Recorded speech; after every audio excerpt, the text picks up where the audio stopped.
നമസ്കാരം. മലയാളി വാർത്തയിലേക്ക് സ്വാഗതം. മന്ത്രി വി ശിവൻകുട്ടി ഗണഗീത വിവാദവുമായി ബന്ധപ്പെട്ട് ആ സ്കൂളിനെതിരെയും സ്കൂൾ പ്രിൻസിപ്പലിനെതിരെയും ശക്തമായ വിമർശനം തന്നെയാണ് ഉയർത്തിയിരിക്കുന്നത്. ഇനിയിപ്പോൾ മന്ത്രിയുടെ ഭാഗത്തു നിന്നും എന്തൊക്കെ തരത്തിലുള്ള അന്വേഷണം ഉണ്ടായിരുന്നാലും ഒരു നടപടിയെയും ഭയപ്പെടുന്നില്ല എന്ന് തുറന്നടിച്ചുകൊണ്ട് സ്കൂൾ പ്രിൻസിപ്പൽ തന്നെ രംഗത്ത് വന്നിരിക്കുകയാണ്.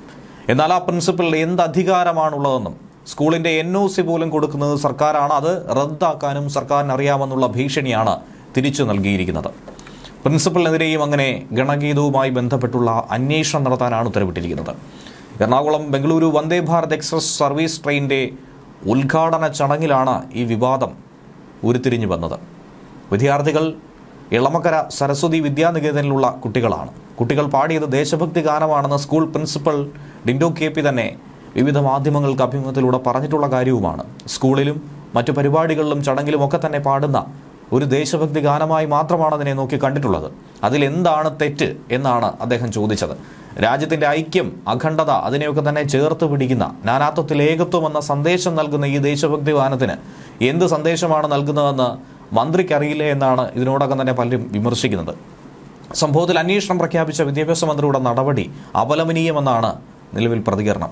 സ്കൂളിനെതിരെ നടപടി ഉണ്ടാകുമെന്ന് പറഞ്ഞാൽ അതിനെ ഭയപ്പെടുന്നില്ല. ഇതിൻ്റെ പേരിൽ കുട്ടികൾക്ക് ബുദ്ധിമുട്ടുണ്ടായാൽ അതിനെ നിയമപരമായി തന്നെ നേരിടുമെന്നാണ് പ്രിൻസിപ്പൽ പറയുന്നത്. ഒരു മീഡിയയുടെ ആവശ്യപ്രകാരമായിരുന്നു കുട്ടികൾ ഗാനം ആലപിച്ചത്. ആദ്യം പാടിയത് വന്ദേ മാതരമായിരുന്നു. പിന്നീട് ഒരു മലയാളം പാട്ട് പാടാമോ എന്ന് ചോദിച്ചപ്പോൾ ഗണഗീതം ആലപിച്ചു. ഗണഗീതത്തിൽ എവിടെയാണ് ദേശവിരുദ്ധതയുള്ളത്? നമ്മളെല്ലാവരും ഒറ്റ മനസ്സായി നിൽക്കണമെന്നുള്ള സന്ദേശം മാത്രമാണ് അതിലൂടെ നൽകുന്നത്. വന്ദേ ഭാരത് ട്രെയിനിൽ വിദ്യാർത്ഥികളെ കൊണ്ട് ഗണഗീതം പാടിച്ചതുമായി ബന്ധപ്പെട്ട വിഷയത്തിൽ അതിരൂക്ഷമായ വിമർശനമായിരുന്നു വിദ്യാഭ്യാസ വകുപ്പ് മന്ത്രി വി ശിവൻകുട്ടി സ്കൂളിനെതിരെ ഉയർത്തിയത്. ഈ വിഷയത്തെ വളരെ ഗൗരവത്തോടുകൂടി സർക്കാർ നോക്കിക്കാണുന്നെന്നും സംഭവം സംബന്ധിച്ച് ഉടൻ റിപ്പോർട്ട് സമർപ്പിക്കാൻ പൊതുവിദ്യാഭ്യാസ ഡയറക്ടർക്ക് നിർദ്ദേശം നൽകിയെന്നുമാണ് പൊതുവിദ്യാഭ്യാസ മന്ത്രി വി ശിവൻകുട്ടി പറയുന്നത്. മതേതരത്വത്തിന് വെല്ലുവിളിയാകുന്ന കാര്യങ്ങൾ നടത്താൻ ഒരു സ്കൂളിനെയും അനുവദിക്കില്ല. ഗണഗീതം ദേശഭക്തി ഗാനമാണെന്ന അറിവ് പ്രിൻസിപ്പലിന് എങ്ങനെ കിട്ടിയെന്നാണ് വി ശിവൻകുട്ടി ചോദിക്കുന്നത്. സ്കൂളുകൾ ഏതാണെങ്കിലും NOC കൊടുക്കുന്നത് അത് സംസ്ഥാന സർക്കാരാണ്.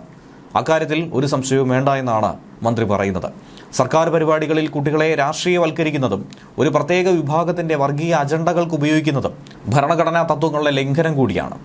വിദ്യാർത്ഥികളെ പങ്കെടുപ്പിച്ച് ഔദ്യോഗിക ചടങ്ങ് നടത്തിയതിൽ വീഴ്ച ഉണ്ടായിട്ടുണ്ടോ എന്ന് പരിശോധിക്കും. റിപ്പോർട്ടിന്റെ അടിസ്ഥാനത്തിൽ ആവശ്യമായ തുടർ നടപടികൾ സ്വീകരിക്കുകയും ചെയ്യും. രാജ്യത്തിൻ്റെ മതനിരപേക്ഷ ദേശീയത സംരക്ഷിക്കാനുള്ള ഉത്തരവാദിത്തം സർക്കാരിനുണ്ട്. അത് ഉറപ്പുവരുത്തുകയാണ് സർക്കാർ ചെയ്യുന്നതെന്നാണ് മന്ത്രി പറയുന്നത്. ഇന്ത്യൻ റെയിൽവേ അധികാരികളും അവരെ നിയന്ത്രിക്കുന്നവരും സാമാന്യ മര്യാദ പോലും കാണിക്കാതെ ഇന്ത്യൻ ഭരണഘടനയെയും ജനാധിപത്യത്തെയും വെല്ലുവിളിച്ചുകൊണ്ടിരിക്കുകയാണ്. ഇത് അഹങ്കാരത്തിൻ്റെ സ്വരമാണ്. ഞങ്ങൾ എന്തും ചെയ്യും എന്നതിൻ്റെ തെളിവാണ്. ഏത് മാനേജ്മെൻറ്റ് നടത്തുന്ന സ്കൂളാണെങ്കിലും മതേതരത്വത്തിനോ ജനാധിപത്യ മൂല്യങ്ങൾക്കോ വെല്ലുവിളിയാകുന്ന ഒരു നടപടിക്രമങ്ങളും അനുവദിക്കില്ല. ചില നിർദ്ദേശങ്ങളുടെ അടിസ്ഥാനത്തിൽ മാത്രമാണ് NOC നൽകുന്നത്. അത് ലംഘിച്ചാൽ NOC പിൻവലിക്കാനുള്ള അധികാരം കേരള ദേശീയ വിദ്യാഭ്യാസ നയത്തിൽ പറയുന്നുണ്ട്, നിയമത്തിൽ പറയുന്നുണ്ട്. ഗണഗീതം ദേശഭക്തി ഗാനമാണെന്ന അറിവ് എവിടെ നിന്നാണ് കിട്ടിയതെന്ന് അറിയില്ല. അതടക്കം മനസ്സിലാക്കാൻ വേണ്ടിയാണ് അന്വേഷണത്തിന് വിദ്യാഭ്യാസ ഡയറക്ടറെ ചുമതലപ്പെടുത്തിയിരിക്കുന്നത്. ഓരോരുത്തരും പറയുന്നതനുസരിച്ചാണോ ദേശഭക്തി ഗാനം ഉണ്ടാകുന്നത്? ഇത് വിലയിരുത്തി പറയാൻ പ്രിൻസിപ്പലിന് എന്ത് അധികാരമുണ്ടെന്നാണ് മന്ത്രി ചോദിക്കുന്നത്. സംഭവത്തിൽ വിദ്യാഭ്യാസ ഡയറക്ടറുടെ അന്വേഷണ റിപ്പോർട്ട് അനുസരിച്ചായിരിക്കും ഇനി മറ്റ് നടപടി എന്ത് വേണമെന്ന് തീരുമാനിക്കുക.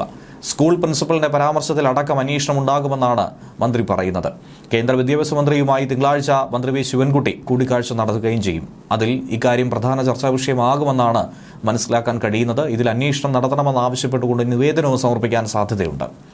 പക്ഷേ കേന്ദ്ര സിലബസ് അനുസരിച്ച് പഠിപ്പിക്കുന്ന CBSE സ്കൂളിനെതിരെ ഒരു നടപടി സ്വീകരിക്കാൻ സർക്കാർ സംവിധാനങ്ങൾക്ക് കഴിയുമോ? അവർ എന്ത് പഠിപ്പിക്കണമെന്നതിൽ ഒരു തിരുത്തൽ വരുത്താൻ സർക്കാരിന് സാധിക്കുമോ? അങ്ങനെയുള്ള പല ചോദ്യങ്ങളും നിലവിൽ ഏവരും ഉയർത്തുകയാണ്. സർക്കാർ പരിപാടികളിൽ കുട്ടികളെ രാഷ്ട്രീയവൽക്കരിക്കാൻ ഒരു പ്രത്യേക വിഭാഗം വർഗീയ അജണ്ട ഉപയോഗിക്കുന്നുവെന്ന് കൂടിയാണ് ഇതിലൂടെ പറഞ്ഞിരിക്കുന്നത്. അത് അവസാനിപ്പിക്കാൻ വേണ്ടി ശക്തമായി തന്നെ തങ്ങൾ രംഗത്തിറങ്ങുമെന്നും ശിവൻകുട്ടിയുടെ പ്രതിജ്ഞയുണ്ട്. എന്നാൽ ഈ വിവാദങ്ങൾക്കൊക്കെ തന്നെ പോകുന്നതിന് മുൻപ് ആ പ്രിൻസിപ്പൽ പറയുന്ന വാക്കുകൾ കൂടി കേൾക്കുക. അതുകൂടാതെ ആ സ്കൂളിൻ്റെ വെബ്സൈറ്റ് കൂടി ഒന്ന് പരിശോധിക്കാൻ തയ്യാറായാൽ ഈ പ്രശ്നമൊക്കെ തന്നെ കെട്ടടങ്ങാവുന്നതാണ്. കാരണം വെബ്സൈറ്റിൽ കൊടുത്തിരിക്കുന്ന ആ ഒരു സ്കൂളിനെ കുറിച്ചുള്ള, അതായത് സ്കൂളിൽ എങ്ങനെയാണ് പ്രാർത്ഥനയും ഗാനവും ഒക്കെ പഠിപ്പിക്കുന്നത്, എന്തൊക്കെയാണ് പറഞ്ഞു കൊടുക്കുന്നത് എന്നുള്ളത് വ്യക്തമാക്കിയിട്ടുണ്ട്. ഒരുമയുടെയും സ്നേഹത്തിൻ്റെയും സാഹോദര്യത്തിൻ്റെയും കാര്യങ്ങൾ തന്നെയാണ് ഈ ഗാനത്തിലൂടെ പറഞ്ഞു പഠിപ്പിച്ചിട്ടുള്ളത്. അതിൽ പ്രാർത്ഥന ജീവിതത്തിൻ്റെ ആത്മാവും സത്തയുമാണെന്നും അതുകൊണ്ട് ഒരു വ്യക്തിയുടെ ജീവിതത്തിൻ്റെ കാതലായി അതിനെ നോക്കിക്കാണുന്നു. ഈ മൂല്യങ്ങൾ വിദ്യാർത്ഥികളിൽ ഉൾപ്പെടുത്തുക എന്നതാണ് ഞങ്ങളുടെ സ്കൂളിൻ്റെ പ്രാർത്ഥനയുടെ ലക്ഷ്യമെന്നവർ അതിൽ തന്നെ കുറിച്ചിട്ടുണ്ട്. ആദ്യ ഭാഗത്തിൽ സംസ്കൃതത്തിൽ സരസ്വതി വന്ദനമെന്നും രണ്ടാം ഭാഗം ഇതിഹാസങ്ങളിലെയും പുരാണങ്ങളിലെയും ഇതിഹാസ കഥാപാത്രങ്ങളെക്കുറിച്ച് ആഴത്തിലുള്ള ഉൾക്കാഴ്ച നൽകുന്നതെന്നും അതിലൂടെ വിദ്യാർത്ഥികളുടെ ജീവിതത്തിലെ നീതിയും ധാർമ്മിക മികവും കൊണ്ട് സമ്പന്നമാക്കാൻ അവരെ പ്രോത്സാഹിപ്പിക്കും. നമ്മുടെ രാജ്യത്തെ ലോകത്തിലെ തന്നെ പരമോന്നത ശക്തിയായി സങ്കല്പിക്കാൻ ഇത് നമ്മളേവരെയും പ്രേരിപ്പിക്കുന്നു. അടുത്ത ഭാഗം ഗായത്രി മന്ത്രം, പിന്നീട് ഭാരതമാതാ വന്ദനം. ഇതൊക്കെയാണ് സ്കൂളിൽ പഠിപ്പിക്കുന്നത്. ഇതിൽ എന്ത് തെറ്റ് എന്നുള്ള കാര്യം തന്നെയാണ് സ്കൂൾ അധികൃതരും എടുത്തു ചോദിക്കുന്നത്.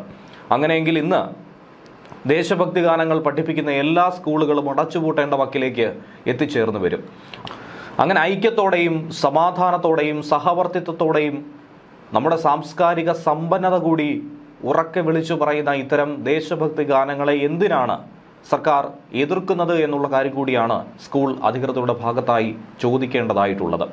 എറണാകുളം ബംഗളൂരു വന്ദേ ഭാരത് എക്സ്പ്രസ് സർവീസ് ഉദ്ഘാടന ചടങ്ങിനിടയിലാണ് വിദ്യാർത്ഥികളെ കൊണ്ട് RSS ഗണഗീതം പാടിപ്പിച്ചു എന്നുമായി ബന്ധപ്പെട്ട് വലിയ വിവാദം ഉയർന്നു വന്നത്. അത് മന്ത്രിയും മുഖ്യമന്ത്രിയും അടക്കം ഏറ്റെടുത്തതോടെ കാര്യങ്ങൾ കൂടുതൽ ഗൗരവതരത്തിലായി. മന്ത്രിയാകട്ടെ അന്വേഷണത്തിന് ഉത്തരവിടുകയും ചെയ്തു. സംഭവം വളരെ ഗൗരവത്തോടെ സർക്കാർ നോക്കിക്കാണുന്നു. ഈ സംഭവത്തെക്കുറിച്ച് ഉടനടി തന്നെ റിപ്പോർട്ട് സമർപ്പിക്കണമെന്നാണ് പൊതുവിദ്യാഭ്യാസ ഡയറക്ടർക്ക് നിർദ്ദേശം കൊടുത്തിരിക്കുന്നത്.